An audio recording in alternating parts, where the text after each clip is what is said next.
আসসালামু আলাইকুম বন্ধুরা, আশা করি আপনারা সকলেই ভালো আছেন। আর আপনারা শুনছেন ইসলামিক গল্পের আসর। একবার দুই পথিক পথ চলতে চলতে ক্লান্ত হয়ে পড়ল।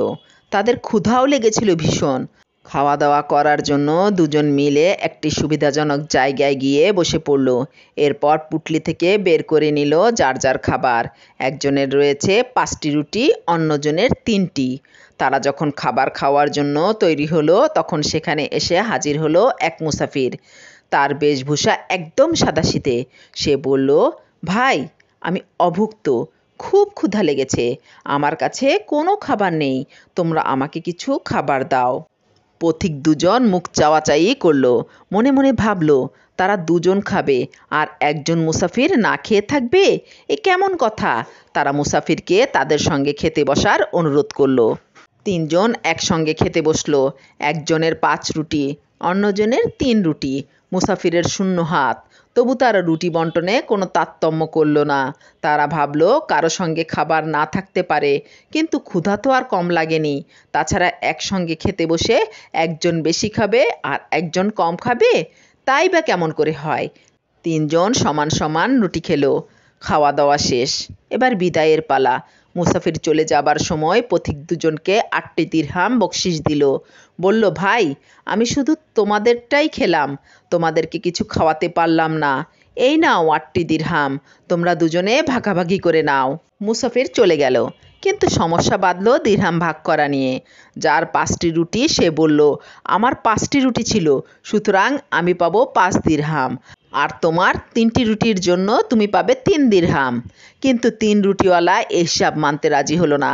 সে বলল, না, আমি তোমার হিসাবে রাজি নই, আমরা দুজন খেয়েছি সমান সমান, সুতরাং তুমি পাবে 4 দিরহাম। প্রথম জন বলল, তা কি করে হয়, তুমি 3 রুটির জন্য 4 দিরহাম পাবে আর আমি 5 রুটির জন্য 4 দিরহাম পাবো, এটা কি কোনো আইনের কথা হলো। এ নিয়ে দুজনের মধ্যে বেঁধে গেল তর্ক। কারো কথায় কেউ রাজি নয়, কিছুতেই তারা মীমাংসায় আসতে পারছে না। অবশেষে একজন বলল, শোনো, এভাবে বিবাদ করে কোনো লাভ নেই, চলো আমরা আমিরুল মোমিনিন হজরত আলী রাদিয়াল্লাহু আনহু এর কাছে যাই, তিনি যে বিচার করবেন তাই আমরা মেনে নেব। এরপর দুজনে মিলে গেল হজরত আলী রাদিয়াল্লাহু আনহুর কাছে। তারা সব কথা খুলে বলে ন্যায় বিচারের জন্য ফরিয়াদ জানালো।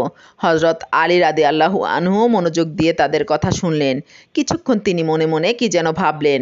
পরে বললেন, 3জনে সমান খেয়েছে তো? উভয়ে ঘাড় নেড়ে বলল, হ্যাঁ। হজরত আলী রাদিয়াল্লাহু আনহু বললেন, তাহলে এ নিয়ে এত বিবাদ কিসের? হিসাব তো একেবারে পানির মতো সোজা। যার 5টি রুটি সে পাবে 7 দিরহাম, যার 3টি রুটি সে পাবে 1 দিরহাম। এমন হিসাবের কথা শুনে দুজনেই অবাক হয়ে গেল। 7 দিরহাম আর 1 দিরহাম ভাগ হলো কোন হিসাবে তারা কিছুতেই বুঝতে পারল না। হিসাব বুঝতে না পেরে দুজনেই হাঁ করে তাকিয়ে রইল হজরত আলী রাদিয়াল্লাহু আনহুর দিকে। ইমাম আলী রাদিয়াল্লাহু আনহু তাদের মনের কথা বুঝতে পারলেন। তিনি বললেন, তোমরা ছিলে 3জন, রুটি 8টি, খেয়েছো সমান সমান।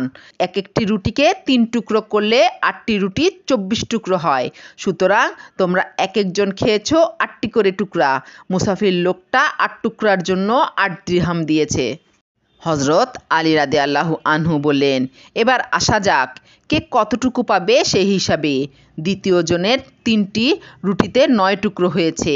9 টুকরো 8 টুকরো সে নিজে খেয়েছে, মাত্র 1 টুকরো পড়েছে মুসাফিরের ভাগে, সুতরাং সে 1 দিরহামের বেশি কিছুতেই পেতে পারে না। আর একজনের 5 রুটিতে হয়েছে 15টি টুকরো, তার মধ্যে সে নিজে খেয়েছে 8 টুকরো, বাকি 7 টুকরো খেয়েছে মুসাফির, সুতরাং সে পাবে 7 দিরহাম। হজরত আলী রাদিয়াল্লাহু আনহুর হিসাবের এ কথা শুনে পথিক দুজন বিস্মিত হলো। হজরত আলী রাদিয়াল্লাহু আনহুর বিচার বুদ্ধির পরিচয় পেয়ে দারুণভাবে পথিক দুজন মুগ্ধ হলো। তারা আর কোনো ওজর আপত্তি না করে নীরবে বিচারের রায় মেনে নিল।